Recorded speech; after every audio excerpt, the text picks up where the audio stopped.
5, 4, 3, 2, 1. I think we're live now. This is the Rich Report, bringing you the richest content across entertainment. My name is Cameron Richardson, and hopefully we find time to start this stream and do it 3 days a week. It's been quite the summer, but we're live anyways. Sean Clark, it's a big show. We got Sean Clark, Evan McNelia, and Johnny Crane joining today. Gentlemen, how are we doing on a start to another week? Doing quite well. Flagstaff, not so much. There's a fire on the outside of Flagstaff. A little concerning. Hopefully that the community is able to stay safe, and people can stay safe and the properties can be maintained. But crazy weekend in sports, a great French Grand Prix in Formula One, which was not expecting that, to say the least. So doing all right. Going pretty well out here in Santa Fe, New Mexico. Excited for my first time on the Rich Report podcast. So it's going to be a good time. I'm excited for the show. It's been a hot minute since I've been on here, let me tell you. But hey, we're on. We're all doing fine. And let's talk a little bit of sports, shall we? Let's get into it. Let's indeed get into it. And oh my goodness, the NBA playoffs are insane. Is this the best postseason we've ever had? I mean, look at the Final Four we have left. The LA Clippers and Phoenix Suns, who have never won a title. The Clippers were the laughingstock of the NBA because they couldn't get to the finals, even though they couldn't get to the conference finals, even though they've led series by 31, blew both of them. But now there seems to be another laughingstock in the NBA as the Philadelphia 76ers fell apart in the semifinal round to the Atlanta Hawks of all teams, a team that was on the rise. They made some good signings in the offseason, got Bogdanovich, who's been incredible for them, but still a very young team that you wouldn't think would take the leap to getting to the Eastern Conference Finals. But here they are, and they did it by taking out the Philadelphia 76ers, the team that came in to the playoffs as the 1 seed in the conference. And I said in my preview for them in the first round that they had the easy route to the conference finals. They shouldn't have had any issues getting there. And yet here we are, your star point guard, Ben Simmons, 6'10" point guard, has all the defensive skills in the world, can facilitate the ball. And he possibly had the worst individual performance in a series we've ever seen. Had the lowest free throw percentage ever for a minimum of 70 attempts, I believe. This is a point guard, by the way. And in the last 4 games in this series, Ben Simmons did not attempt. Didn't not make a shot. He didn't attempt a single one in the final 4 games in this series against Atlanta. And then there was last night to put the icing on the cake, really. Last night, Ben Simmons had pretty much an open layup or an open dunk to either tie the game or take the lead by 1. But instead, he decides to hand it off to Matisse Thybulle, who's not an offensive threat at all. And Thybulle only makes 1 of 2 free throws. That was the epitome of just Ben Simmons and him just not it's not just being able to make a shot. It's that he's too afraid not to. And it doesn't help that Doc Rivers, who just let stuff happen, he's just, they couldn't get it done. I'm not gonna make the adjustments. And here we are. So Sean, I'll start with you. Did you expect Philadelphia to fall apart at some point? I think we all were like, okay, Doc Rivers, little bit of a sus head coach. Ben Simmons obviously isn't the guy to get the job done, but were you expecting them to fall apart to a team as young and as inexperienced in the playoffs as the Atlanta Hawks? I thought that Philadelphia was going to implode in the Eastern Conference Finals against either the Brooklyn Nets or the Milwaukee Bucks. That's what I was expecting going to the playoffs. I knew that Philly was not going to get to the NBA Finals. I thought there was no way that the Sixers are going to make the NBA Finals with the lack of stellar wing play that they have. But to come against Atlanta, first of all, Atlanta just came out of nowhere. They had been irrelevant since the Josh Smith era.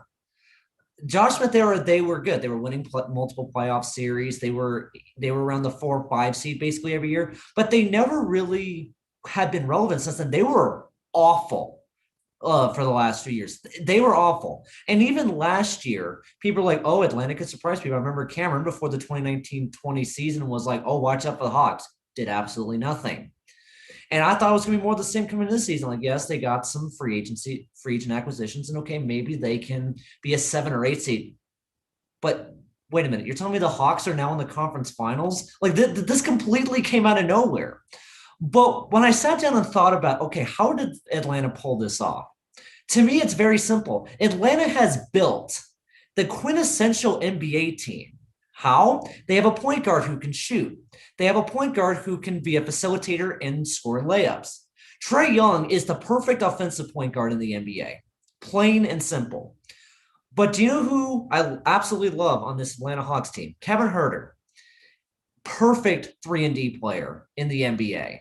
He had 27 points in a game 7 on the road. Huerter's been only in the league, a couple years? And yet he did that. Quite impressive. The Hawks have tremendous depth all over their roster. And they were able to beat Philly, who Philly doesn't have the shooting that the Hawks do. And so it makes sense that Philly imploded because Ben Simmons can't shoot. The Hawks can shoot everywhere. The only guy that can't shoot is Clint Capella, and he's a beast inside. So the Hawks are built to perfectly fit the way the modern NBA is. And as a result, if you really look at the squad, it's not surprising that they are in the conference finals. And I think Milwaukee Bucks should not take the Hawks lightly. The Hawks can make it a series against the Bucks, and maybe Hawks in the NBA finals. Very possible, I think. Yeah, I'd mostly echo Sean's sentiment there that the 76ers, I did see them imploding before they ended up in the finals and most likely in the conference finals. But I think for that series loss to come at the hands of Atlanta when they were at home in game 7 is truly an embarrassment for Philadelphia and the 76ers organization. They've spent since 2013 trusting the process and building this team that got them to the playoffs and got them to the number 1 seed. They got there, and yeah, Joel Embiid was struggling with a meniscus injury.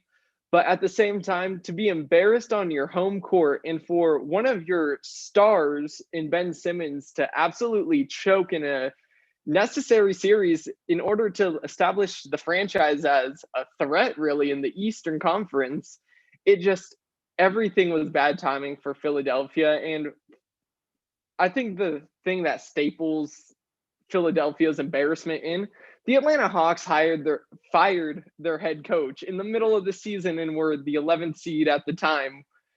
They were one of the worst teams in the NBA. And for them to get here and then beat the number 1 seed, I think it's hard to recover. And I think it's going to be hard for Ben Simmons to end up back in Philadelphia. And for the Hawks, they've proved themselves, and I think they could be dangerous in this final series before the finals. Any sport requires a team effort to win, but in the NBA, it's almost more prevalent than any other sport. If you want to win, you have to have your stars doing the damage. It's very simple. When the Golden State Warriors are at their best, Stephen Curry is shooting a lot of threes and making a lot of threes. When the Brooklyn Nets were really good, Kevin Durant was making 49, 50 points a game. It's simple as that. And when you look at this series, it's as simple as what Cameron said earlier. Ben Simmons, your number 1 overall pick, the epitome of what the process was, which was why you were the worst team in the league for however many years. And you go 0 for however many, you don't even take a shot for the final, quarter plus? I'm sorry. It goes down to what Trae Young did because he's the star of that team and what Ben Simmons did not do. It's as simple as that. Ben Simmons, he's a point guard, if only by name. He's not really good at the free throw line. He doesn't make any threes. He's more of a traditional big forward guy, which is fine. There's value in that, but he's your star. And at some point in the NBA, your star has to make those shots. And he just didn't even take the shots. It's as simple as that. Trae Young, ice cold in his veins, playing with house money, going on the road, making dimes from downtown. And look what happened. They went on. I saw this coming.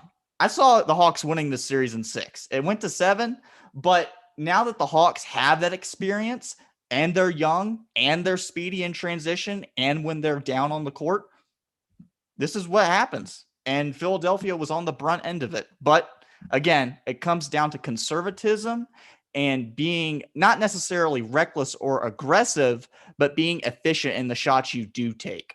So, I mean, who else saw this coming? I mean, come on. The best thing I can compare Ben Simmons, not just missing shots and being inconsistent. Like, we all know Giannis isn't the greatest 3-point shooter, but he still is going to take those threes if it's there and he's open. But Ben Simmons just not shooting the ball is essentially, look, I'm afraid to get on airplanes. Every time I'm on an airplane, whether it be a 45-minute flight to Vegas or Phoenix or 5-6 hours to Hawaii or Florida, I'm petrified. I'm terrified. I'm thinking worst case scenario every time on that plane. And to me, if I was Ben Simmons, that's equivalent to me just saying, you know what, I'm never getting on a plane. Forget traveling anywhere to go do a media obligation, anything like that. I'm just not going to do it because I'm not scared. In basketball, especially now in a league that's heavily reliant on 3-point shooting, you can't be afraid anymore. And you have to be taking those shots in practice, whether it be just a shoot around or you're doing like a live scrimmage. To me, when Ben Simmons isn't shooting the ball, especially late, tells me this guy's not shooting the ball at all in practice. He's just, driving into the lane and he's kicking it out. And even with that open layup, open dunk, tells me he's not trying any of this in practice. Live scrimmage against his own teammates in, a freestyle type of, just shoot around thing. He's not practicing any of it. He's just doing what he thinks he's comfortable with the most. It's not shooting based. And look, while I'm more on the defensive side of the ball, I think he's a good defender. But when you're peak now, like you were supposed to be, people came in thinking, okay, this is our next Magic Johnson he's even a better defender. But now your ceiling for the rest of your career, unless you're willing to become a shooter and, have more confidence in your games, his ceiling now is a potential Andre Iguodala role type in the finals, where by the time he's past his peak age, can somehow surge in an NBA finals and win finals MVP. That's all as high as Ben Simmons is going to go. If this is going to be him for the rest of his career, is Andre Iguodala on that 2015 Warriors team, having that spurt in the NBA finals. That's kind of a problem because this guy came in and was like, and everybody believed this is a Hall of Fame style talent. And I'm like, this guy can't shoot a 3 to save his life. It's not going to happen. And here we are. And now he's been exposed. But on the other side, on the bottom half of that Eastern Conference bracket, the Milwaukee Bucks took out the Brooklyn Nets. And what I have to say has to be one of the most intense game 7s we've ever seen. And this was a conference semifinal round. So who knows what happens if we get game 7s and then Eastern Conference finals or in the NBA finals. But Evan, I'm going to start with you here first, since you're on the Milwaukee Bucks train. Just what's that feeling like watching the Milwaukee Bucks thinking, okay, Giannis late in games, not really the best player. Can we really rely on Chris Middleton to deliver some clutch shots when it matters? And can anyone do anything to defend Kevin Durant? And you got answers to all 3 of those, all in Milwaukee's favor. Jrue Holiday locking down Kevin Durant and making him airball. Chris Middleton was incredible in game 7, and Giannis finally came through in the final 2 minutes. He's a great 46-minute player, but when it's those final 2 minutes, it's like, I don't know if I can depend on Giannis. But game 7, they got the job done, and now here they are in the conference finals, and we don't have to worry about super team Brooklyn just running their way to an NBA title. So game 7, what was your initial reaction just post-game when Milwaukee is the victor over Brooklyn? In my article that I wrote previewing the series, I actually had the Brooklyn Nets winning in game 7. I thought it was going to be a battle of the stars, but quickly did we realize in the series, we're not seeing the stars in this series because they're all injured. And I think it really did hurt the Nets. And I think that was the one thing that killed their season this year. And they, with one of their other guys healthy, whether it would have been Harden with a fully healed hamstring, or not Kyrie Irving, if he hadn't sprained his ankle, that was the Nets series to win 110%. But the Bucks capitalized on the fact that they had some stars injured and had to switch their game plan around. And I mean, it's the first time I've really seen Mike Budenholzer really take control of the defense and move it around and set it up to shut down in a like superstar team's game plan. And it was just impressive the way the Bucks handled themselves all the way through the series. But at the end of the day, getting to this Eastern Conference Finals could have saved Mike Budenholzer his job. Even making the playoffs the last couple seasons and being in the conference finals the year the Toronto Raptors went and won the championship, he was still one of the hot coaches on the hot seat because he has the Greek freak and it seems like he's wasting an opportunity. But I think he cemented himself as the Milwaukee Bucks head coach for the near future with that series win over Brooklyn. And I think they're in a great position now to make a run for the finals. This was an insane game 7. But do you want to know the biggest takeaway from this game? All I've been hearing all season long or the last couple years, Chris Middleton is a fraud and cannot be a supporting role in a championship team. I've been hearing this the last couple years. I also heard that really you have Drew Holiday as your point guard. Oh yeah, that's totally not going to work either. This is what I've been hearing all year and for Chris Middleton the last couple years. You want to know who hit a really huge 3 at the end of the fourth quarter? Drew Holiday. You want to know who scored the last 2 buckets for Milwaukee in overtime in the game-winning jumper? Chris Middleton.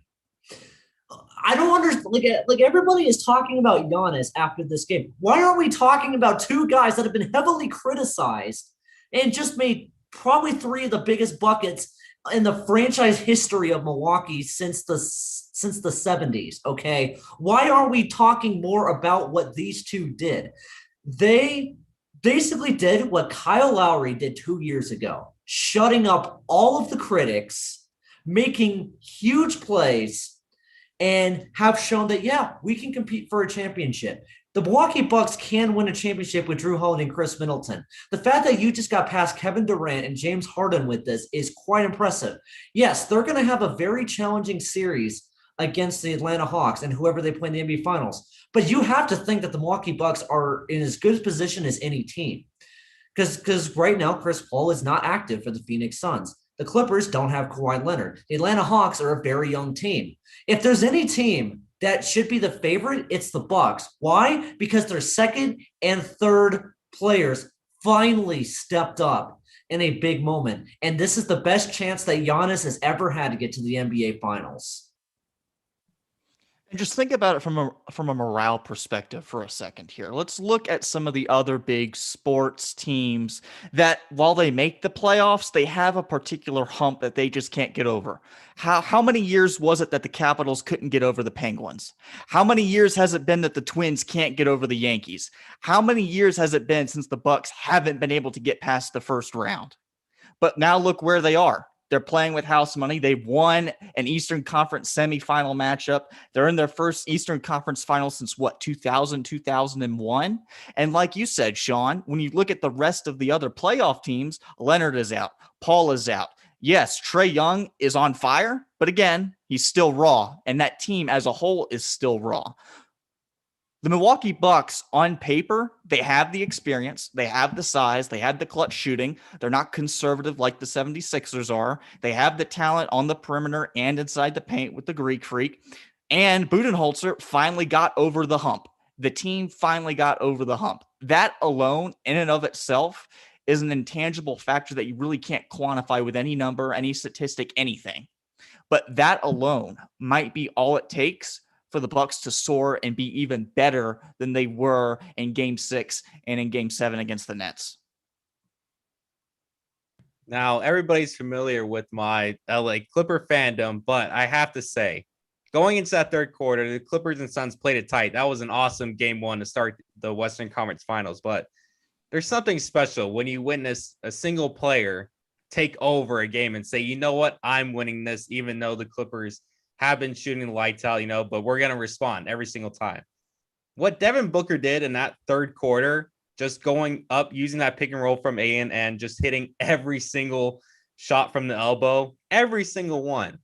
that I have to say was quite reminiscent of his mentor, and that being Kobe Bryant. The shot form, the fadeaway, everything just seemed to be on par with what Kobe Bryant did. And we heard from other mainstream media members that Devin Booker might be on his way to being that next Mamba, being that next Kobe Bryant in terms of just him being able to single-handedly take over a game. Because in that first half, it was more him getting the ball out, and Crowder, Mikal Bridges, and DeAndre Ayton were really contributing the points for Phoenix. But in that third quarter, Devin Booker said, you know what?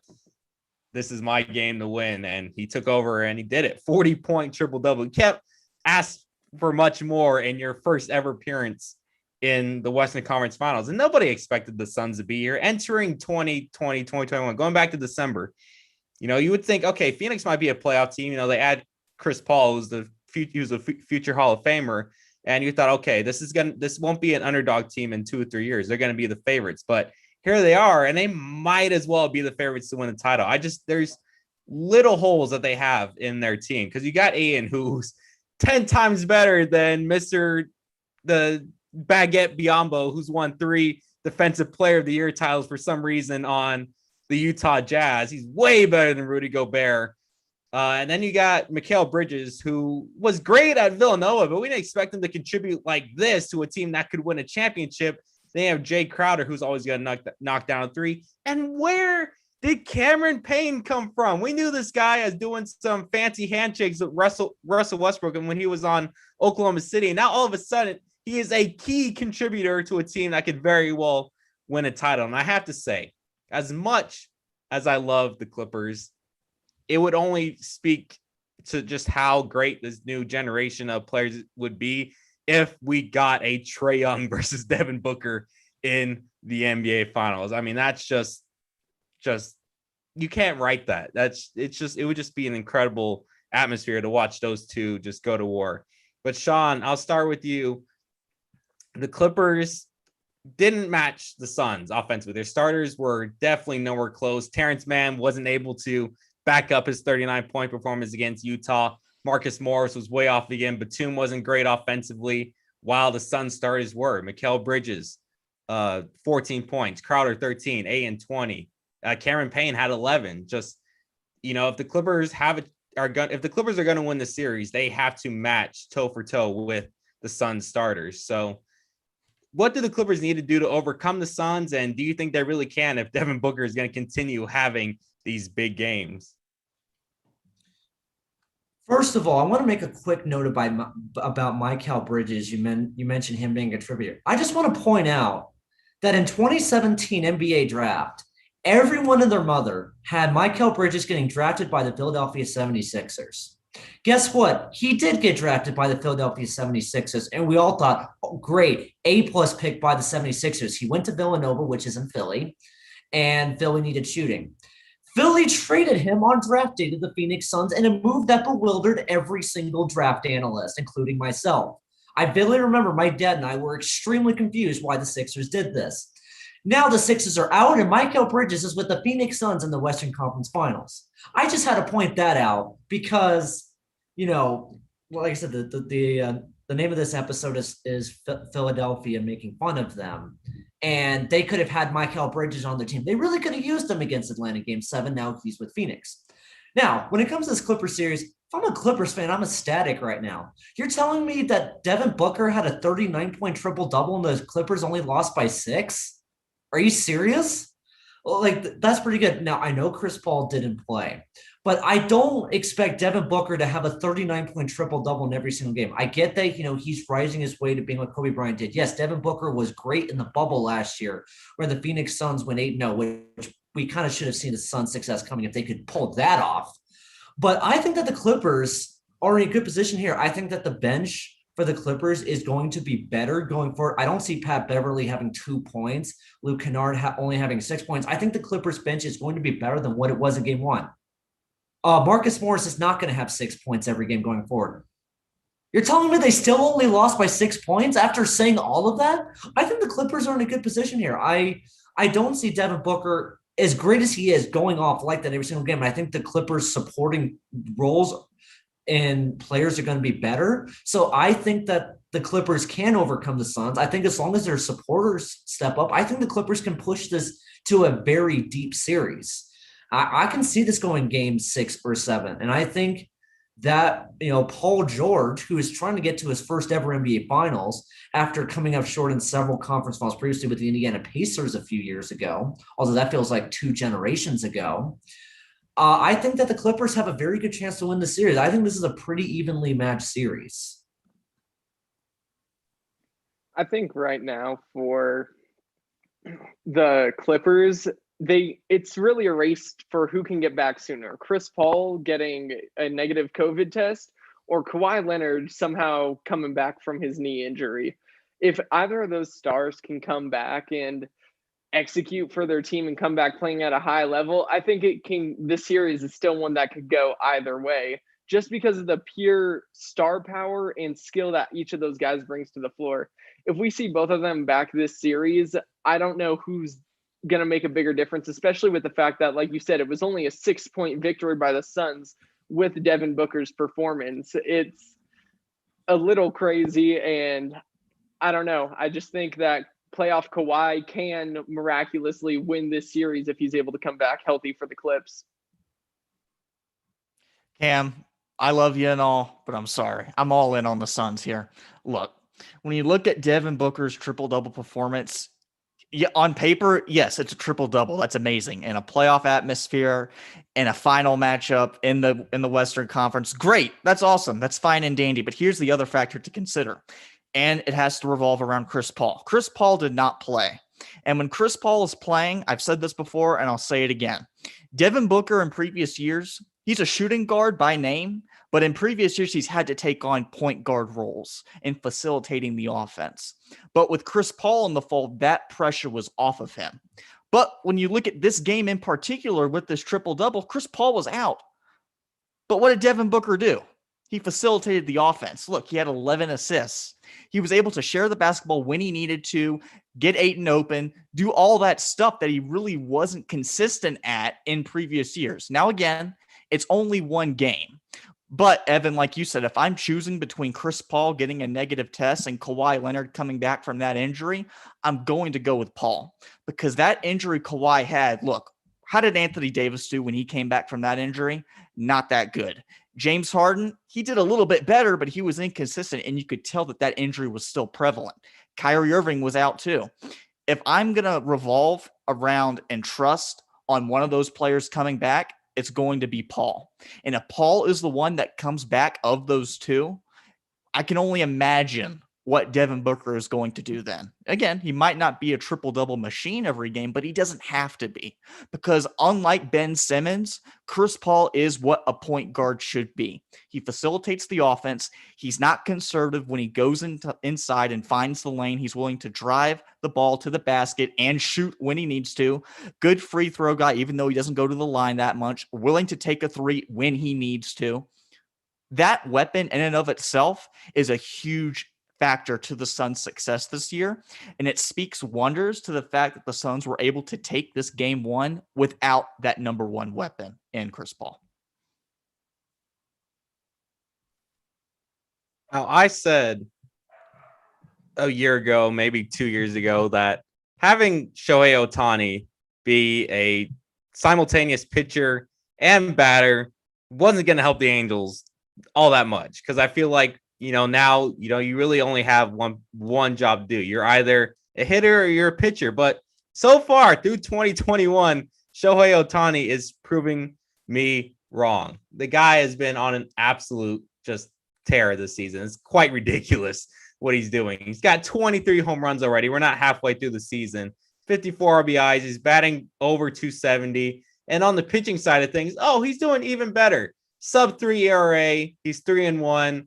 Just doing remarkable things so far this year. And I know Johnny's going to lose his mind because he absolutely loves that the narrative that I put out about Ohtani whenever I said it is not working out so far. But I'm just saying, because my point relied on, the potential of him getting injured. Because, if you lose almost your ace starter and you're losing your best bat, that's not going to work out. I mean, look what happens when they lose Mike Trout? The Angels are almost irrelevant. Nobody talks about the Angels if Mike Trout's not playing. Now, at least they have Shohei Ohtani, and Ohtani is doing at bat what Mike Trout usually does. So, but granted, I'm going to say the Angels don't deserve 2 stars like Shohei Ohtani and Mike Trout, because we definitely know that those two will never sniff the postseason as long as they are in Anaheim. So, Johnny, I want to start with you, because this kind of is firing back on me, because I said Ohtani was going to be more detrimental trying to do both instead of just picking one. But as long as he stays healthy, this could be a once in a generation type of player. Literally, he's doing something that no player has really consistently done since someone by the name of Babe Ruth. Let's think about that for a minute. Somebody that played in the 1920s, and look, it's 2021. We're talking a century where this league, this sport has not seen a player of this magnitude. I mean, it's all about health with Shohei Ohtani. And look, I'm kind of with you to a degree. I thought he could have made the starting and the hitting work, but I thought in the long term, maybe it would be best to maybe move him to a relief role, maybe sub him in late, double switch, do something of that magnitude to not only give him the at-bats early in the game, but to give him those innings late in the game. But hey, look, the starting gig is working out for him. And the big thing I like about Ohtani really isn't so much the home runs. The home runs are magnificent, don't get me wrong. But the thing I really love about Ohtani really goes to the league he came from. The Nippon Professional Baseball League makes it a priority with all their players in slap hitting the ball the other way. And that is a talent that this league and this sport and MLB is seeing less and less of every single year. We're talking about it before. Launch angle, it's a great analytic, but I think it's maybe overused to a degree. It's all about pulling the ball and hitting the ball hard. But I think baseball in its purest form is all about hitting in the situation that you're in. Maybe if the situation requires you to hit and pull the ball, then by all means, go for it. But if it's requiring you to go the other way, maybe slap a ball into left field, go into the gap in left field, do something like that, that's necessary too. And that's what Ohtani does that I really like. Yes, those home runs to right field are awesome, but it's those home runs to dead center field, to left field, those doubles down the third baseline. Those are the kind of hits that tells me that he's sticking to his roots and he is earning that experience and being valuable because of it. We're talking an MVP candidate here, I think, if he stays healthy. Now, Cy Young, he's been good. Tyler Glasnow is hurt. He might get some votes if Ohtani is able to capitalize on Glasnow not playing.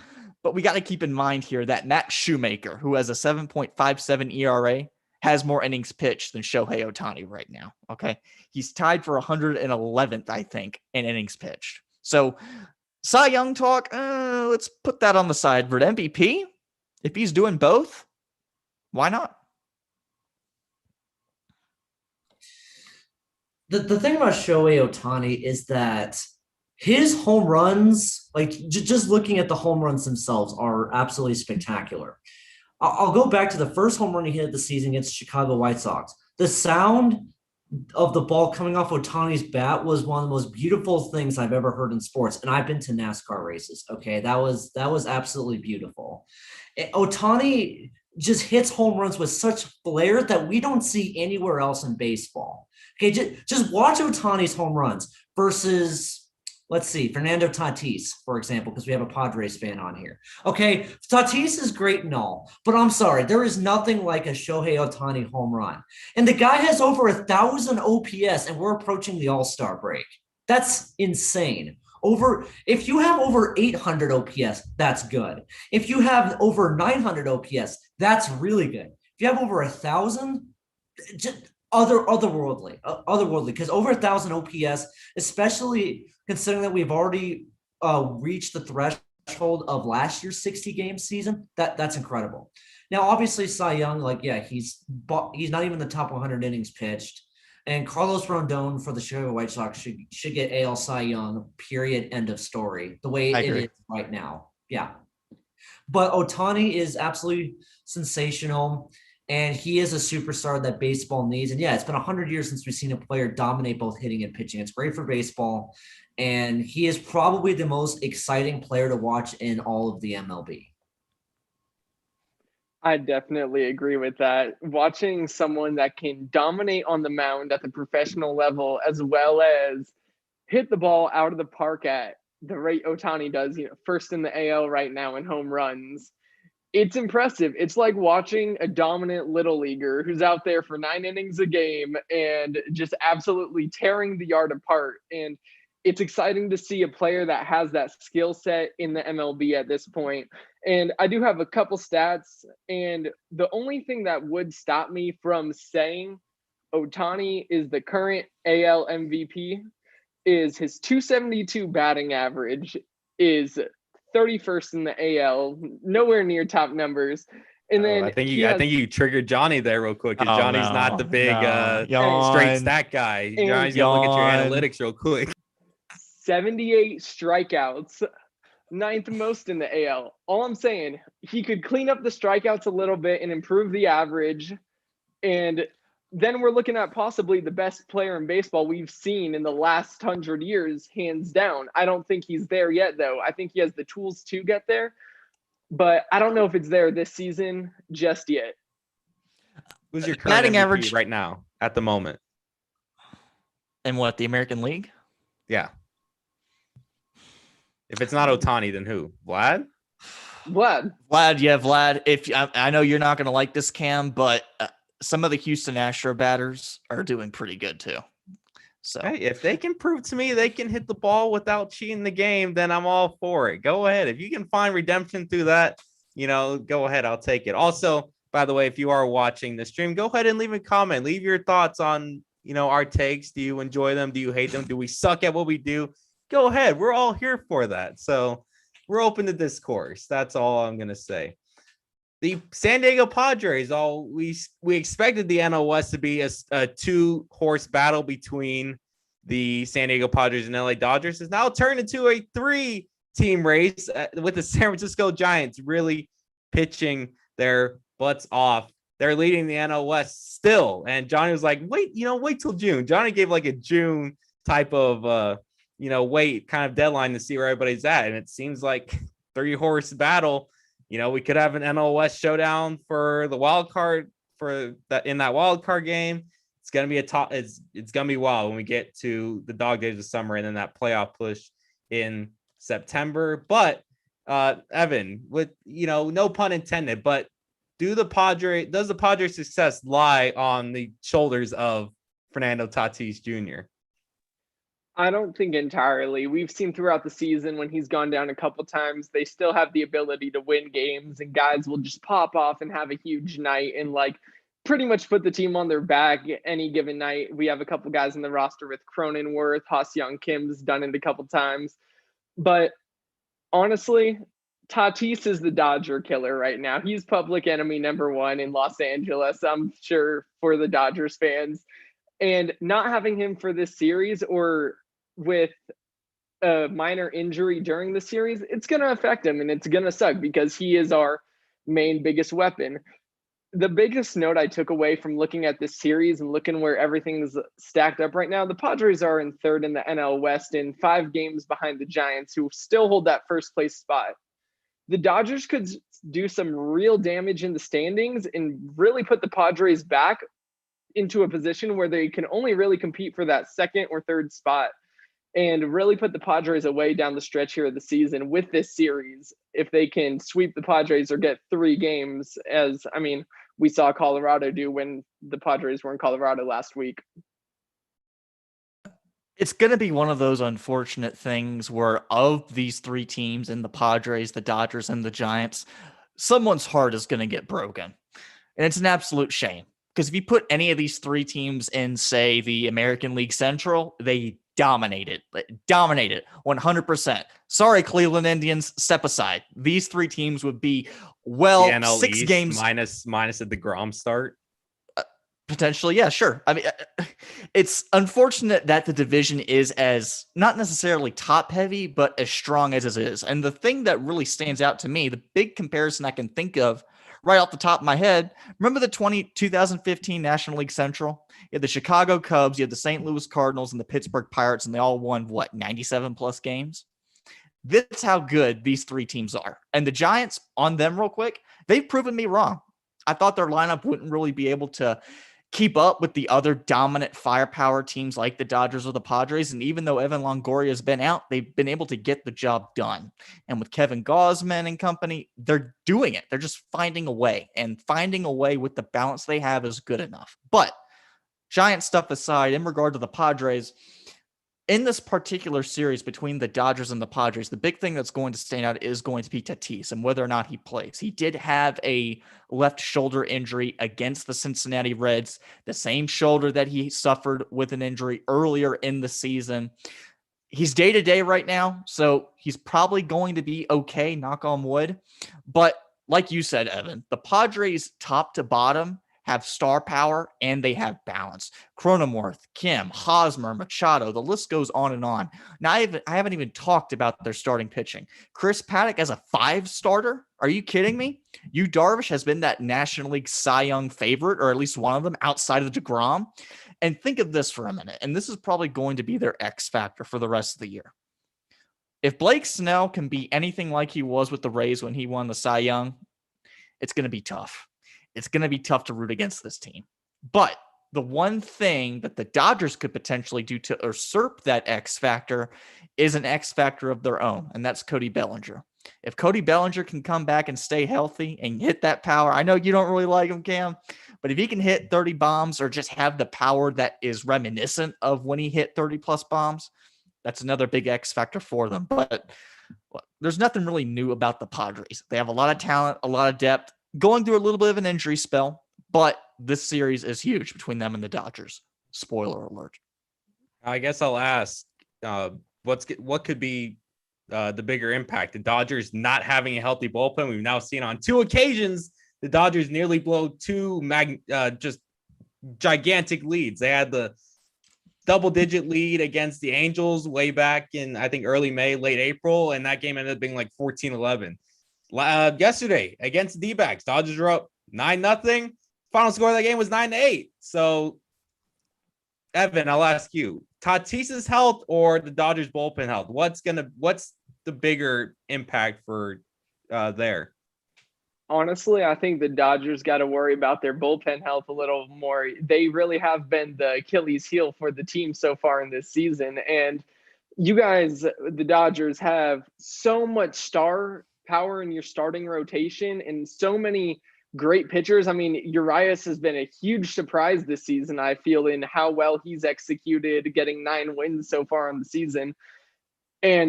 But getting that bullpen healthy can save the Dodgers right now. I agree 100%. If it's between Tatis and that bullpen, I'm going with that bullpen. And the Dodgers are in a precarious situation in regard to their bullpen because Kenley Jansen is that traditional 9th inning guy. He pretty much only pitches the 9th inning. He might come in the 8th inning to get an out or two, but he's that 9th inning guy. So if you bring in another closer like, say, a Brad Hand or something of that magnitude, something's going to have to give. Is Brad Hand going to be moved to the 8th inning? Is Kenley Jansen going to move to the 8th inning? There's going to be some sort of psyche there. And again, the numbers really don't show it, but that messes with a reliever on where they pitch and where they consistently pitch, whether it's the 7th inning, the 8th inning, or the 9th inning. But here's another factor, and this goes against the Dodgers too. That Dustin May injury hurts big time. Not only was he a premier starter for them, I was really, really high on him. I thought he was a Noah Syndergaard with a much smoother delivery. But as we saw in the postseason, he could pitch out of the bullpen too. But now that Swiss Army knife is out of the fold, the Dodgers are in a spot where, okay, do we get a table setter? Do we get a 7th inning guy and just go with it? Or do we go for it, like truly go for it, and bring in a Brad Hand and move a Kenley Jansen to the 8th? I'm not sure what the solution is, but at the end of the day, they have to stay healthy. And if they're not healthy, then the situation just becomes that much more cloudier. Hey, Johnny, you know what's pure luck in sports? I think it's a block in the NHL from a player.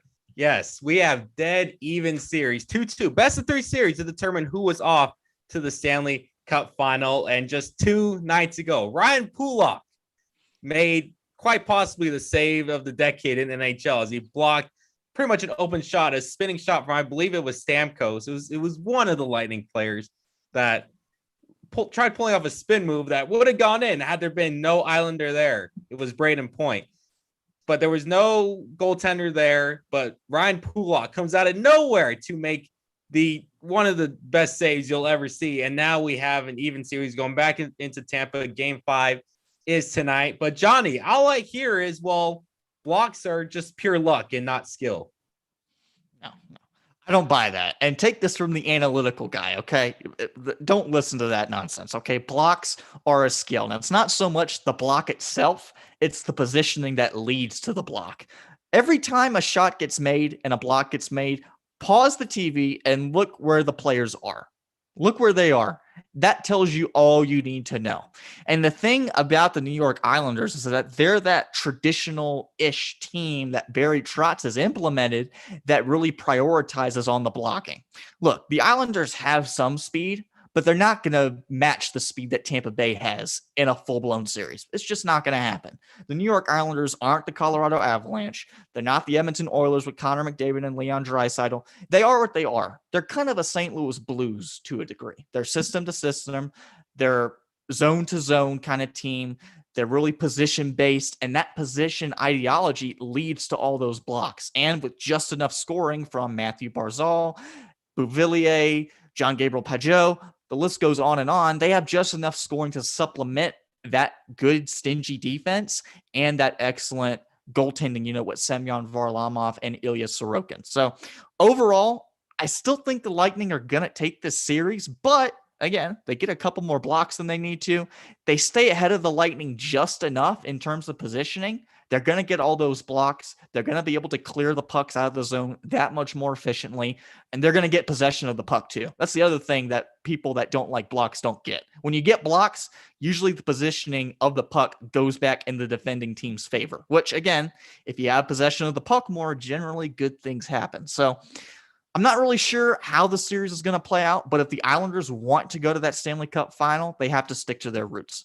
If they try to play a game that Tampa Bay wants to play, fast-paced, zone-to-zone, super quick, they're going to lose. They're going to get tired out very quickly. They have to stick to their roots and go with it, or else there might be a problem. Now, Sean, it almost seems like a cruel joke to Colorado Avs fans when they see the dominance of Vegas's offense, just how well they move the puck. And now all of a sudden against Montreal, they're, scrapping to get, anything offensively. So, Vegas was able to bounce back and get a win that they pretty much stole because Montreal dominated for about 60 minutes until that overtime when Nicholas Waugh got the goal early. But Montreal seemed to stifle Vegas's offense a little bit, something that Colorado couldn't do. But in the end, is Vegas going to overcome Montreal and just how good their defense is and just how elite Carey Price has been this postseason and find their way into a Stanley Cup final? Because if they don't, is this really their peak? They seem to have it all. Vegas has it all. They have the goaltending, they have the defenders, and they have the forwards. If they don't reach the Stanley Cup final, is this going to be seen as an epic failure similar to a Philadelphia 76er basketball team? Here's the thing about Vegas. They have everything. They have an elite goaltending duo. They have a good defense with Alex Pietrangelo, who's been on fire these Stanley Cup semifinals. They have insane depth. They have playmaking. They have everything. They have just one problem. And this one problem is why they lost to the Dallas Stars in the Western Conference Finals a year ago. You want to know what that problem is? For some reason, kind of like Spain in Euro 2020, they can't seem to score around the net. They can't seem to score easy chances for whatever reason. I saw this against Minnesota. Remember, Vegas was shut out in game 1 against the Minnesota Wild. Vegas, for some reason, they just sometimes struggle around the net. They don't have that one player that can just put it away like effortlessly. Yes, they have a bunch of good players, but they don't have that one player that can just put the puck away absolutely no problem. Because there are a lot of teams, like Tyler Toffoli is that guy for the Montreal Canadiens. And if you just look at other teams, Nikita Kucherov is that guy for the Tampa Bay Lightning. And just teams that haven't made it this far, Nikolai Ehlers for the Winnipeg Jets. You have all these players that can convert those chances. Vegas hasn't had that. But here's the thing, Colorado. Here's the problem with the Avs. Their defense was not the greatest. Philip Grubauer is maddeningly inconsistent at times. Trust me, as an Avs fan, like he is the most aggravating goalkeeper I've ever cheered for. But Carey Price is leagues better than Philip Grubauer. Carey Price is playing at a goalkeeping level I haven't seen since the Western Conference playoffs in 2017 with Pekka Rinne being too good for the Nashville Predators. Okay. Pekka Rinne literally carried an 8-seed Nashville Predators to the Stanley Cup Finals, then he fell apart there. But the Carey Price's performance is the best goaltending performance I've seen in the NHL since that. And also Thatcher Demko in one series last year against Vegas. Carey Price should be in Conn Smythe consideration, regardless what Montreal does going forward. He has been insane. He has single-handedly kept Vegas in check. And while I still think Vegas has too much talent to advance, I can see this going 7 games. I've said this before, and some teams kind of find both, but it's all about what you have. Do you have star power or do you have balance? For the Edmonton Oilers, it's star power. For the Colorado Avalanche and Tampa Bay Lightning, it's star power. Now, again, there are some teams that have balance and star power. The Boston Bruins, the Pittsburgh Penguins, the list goes on and on. The Vegas Golden Knights, with no offense to Marc-Andre Fleury, Mark Stone and company, they're more of the team that relies more so on balance as opposed to star power. But here's the thing about Vegas. They're clutch. They're very, very clutch. And think of this for a minute. This is why I think they're going to win this series. This is where Montreal messed up, and it has nothing to do with Carey Price's performance at all. Robin Lehner was in the net in their most previous game. It was at Montreal, and Montreal was up 1-0 midway through the third period. They had to win that game, period. If Marc-Andre Fleury was not in the net, you had to capitalize on it. And I don't really think they did. But again, they were good enough. Carey Price made the saves and everything, but it's that clutch gene. It's that clutch factor. Carey Price has been clutch, but as we've seen time and time again since Vegas came into the league, they have a knack for scoring late, very late, like less than 30 seconds late at times. They find that momentum in all of their lines, whether it's Mark Stone, Pietrangelo, and when you look at their most recent game, look who scored. It wasn't a Mark Stone or Pietrangelo. It was more of the supplementary skaters. So think of this for a minute. The series is going back to T-Mobile Arena, right? Well, the supplementary skaters have a good thing going. They scored the 2 go-ahead goals, which gave them the overtime win. They were on the road with Robin Lehner in the net, and they won. Now you have Marc-Andre Fleury primed and ready to go, healthy and everything. And now you're going back to T-Mobile Arena, which is going to be slam-packed, by the way. It's kind of a 76ers situation, but in terms of balance, they're more aggressive than the 76ers.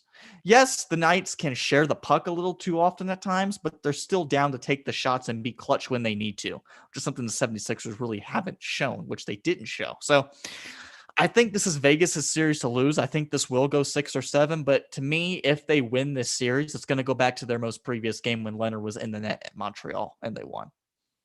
Evan, who you got advancing to the Stanley Cup Finals? On each side, I got the Lightning taking care of business in 7, and then I have the Knights taking care of business in 6.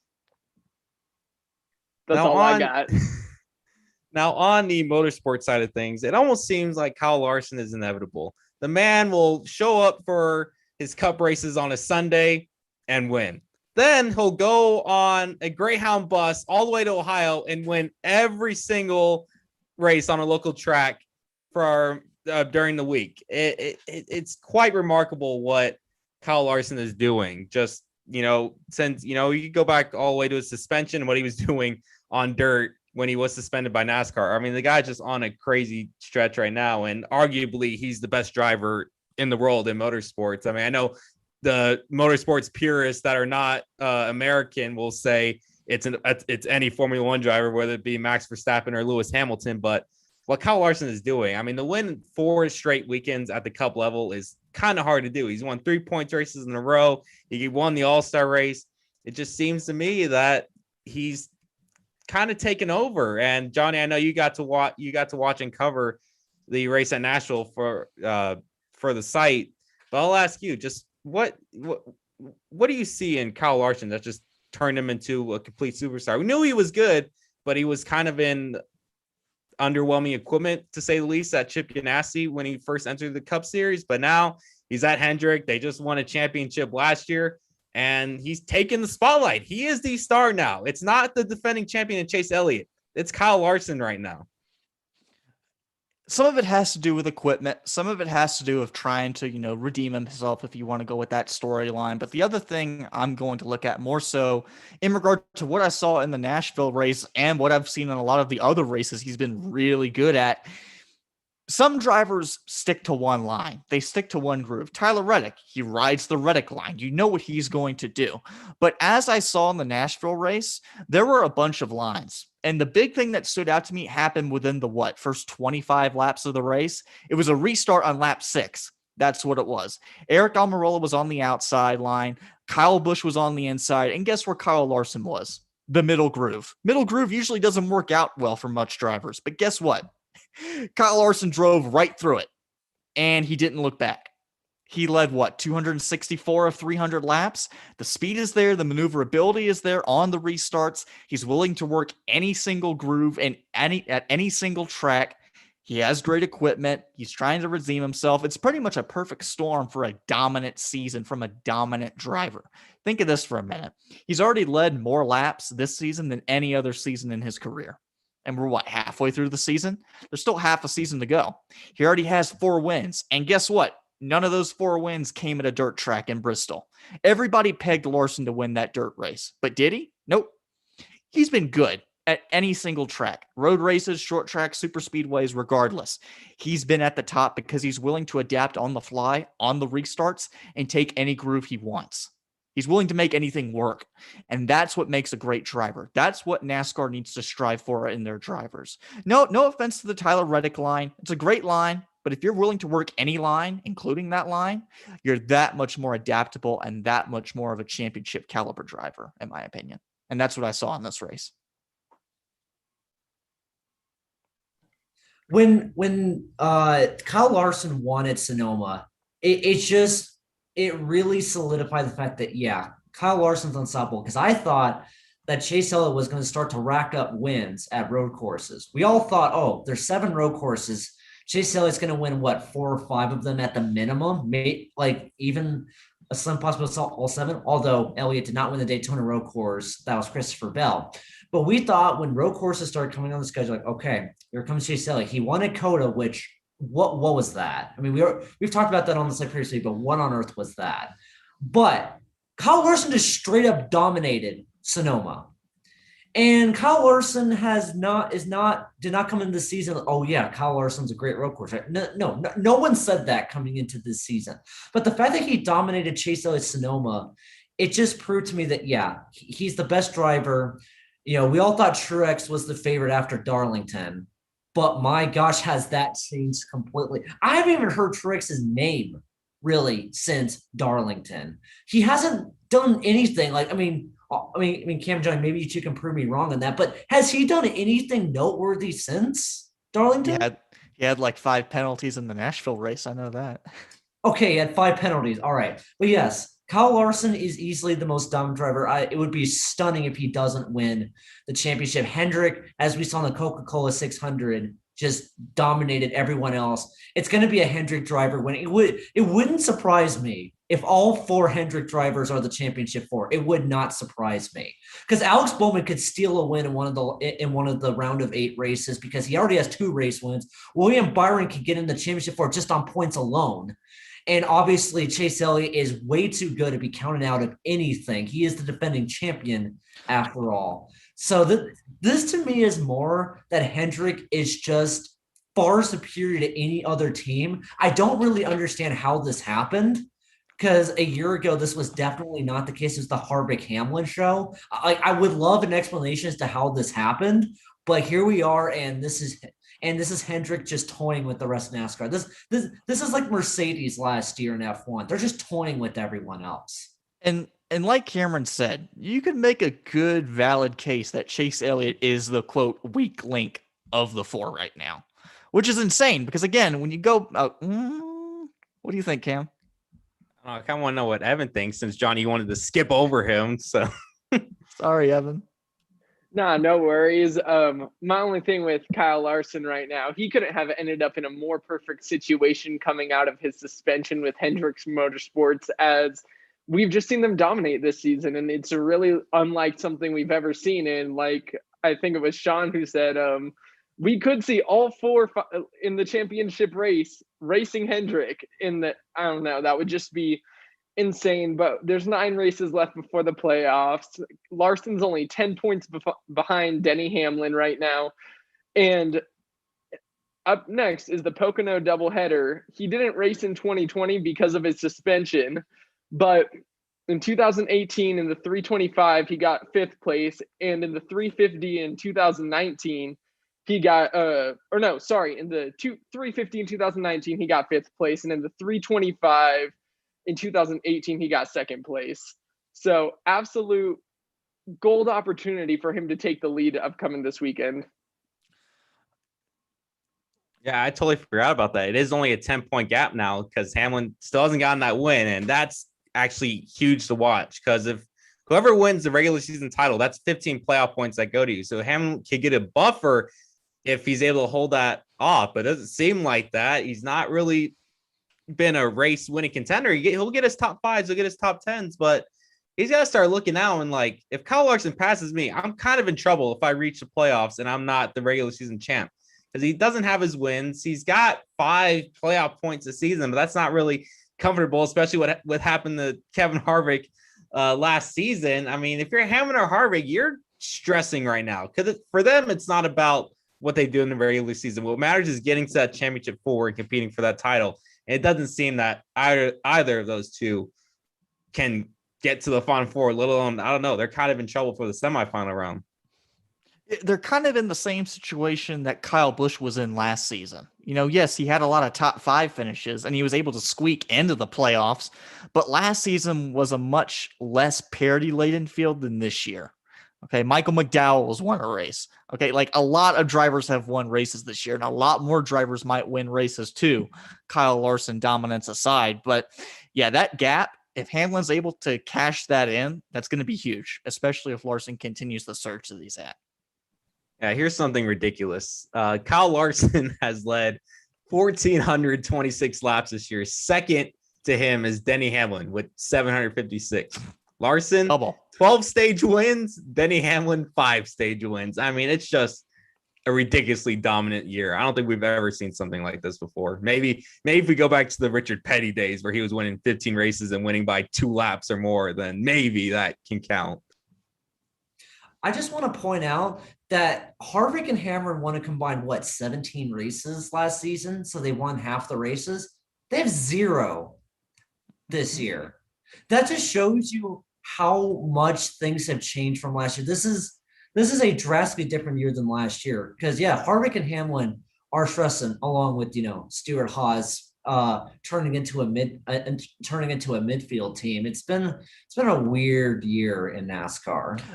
And that's the other thing about the bottom part of the playoff field that's trying to rely on points getting in, because the playoff fringe drivers like Matt DiBenedetto, Cole Custer, or those kind of drivers, they're a lot better this year too. That parity is that much stronger. And if that's the case, the fine line that Harvick and Hamlin can ride to get in on points alone is very, very thin, especially for Kevin Harvick. Again, you put any of the 4 drivers on Hendrick, on Stewart Haas, they're the best driver, period. I mean, we still got a couple road courses that Cup Series hasn't been to. We still got the Daytona regular season finale, which y'all know was probably going to be crazy just like last year. So you can still get those surprise winners. And now it's really desperation time for Hamlin and Harvick.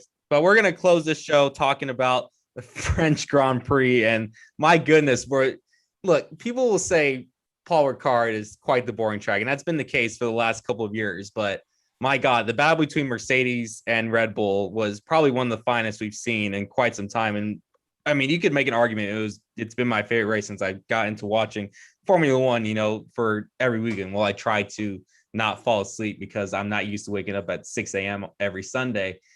But Sean,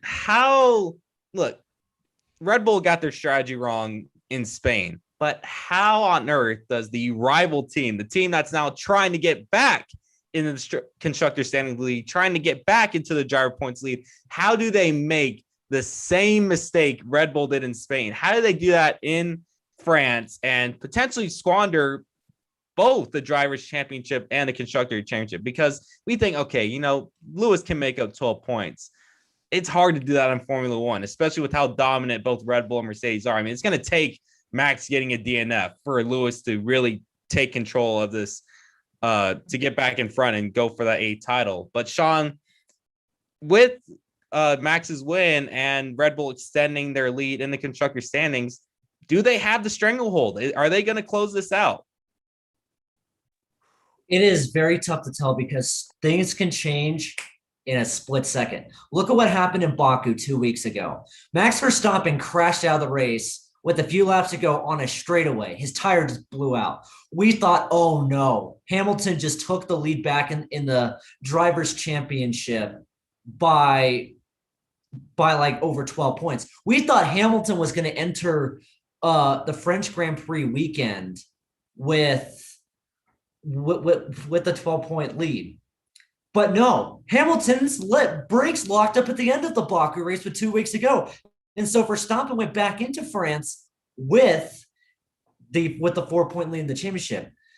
And it goes to show that Red Bull got lucky and they also got a break of Sergio Perez, who finally Red Bull has a competent second driver for the first time in God knows when, actually was able to gain 25 points on Mercedes because neither Mercedes driver finished outside the top 10 in Baku.